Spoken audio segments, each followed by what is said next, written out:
I'm just messing around a little bit today.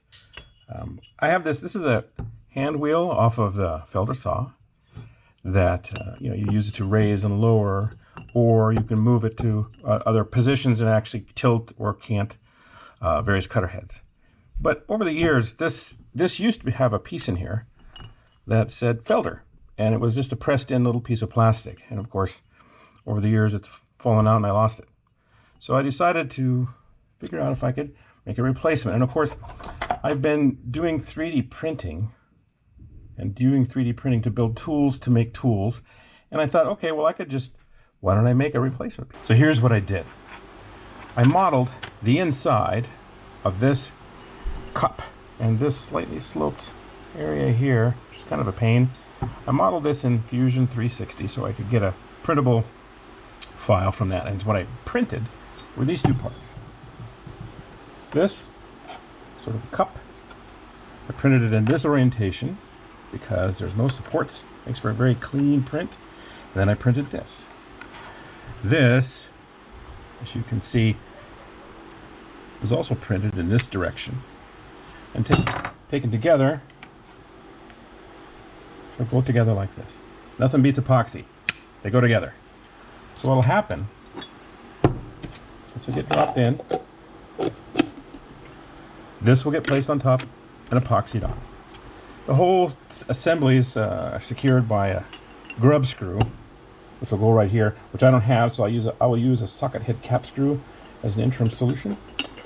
One thing I want to point out is that I've been experimenting with ways of doing characters and printing on the 3D printed parts.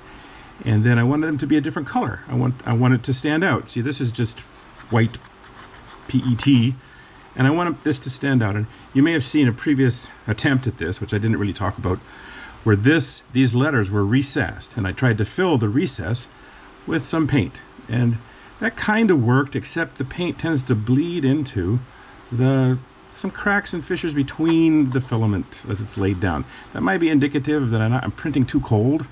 I don't know, I'll have to figure that out. But in this particular example, I printed with the letters raised.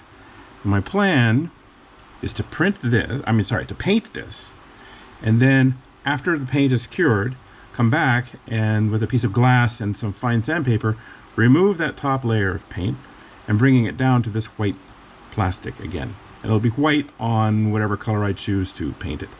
Let me give that a shot. All right, here's what I used to paint this. And here's what it looks like.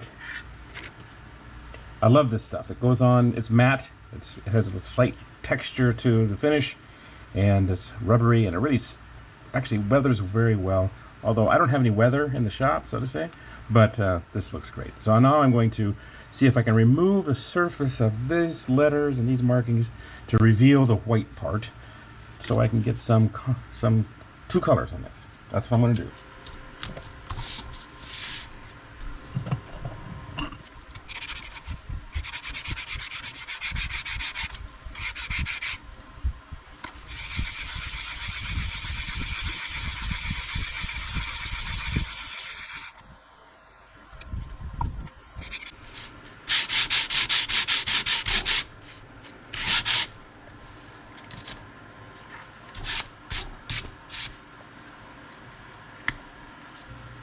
That's probably been my best result so far.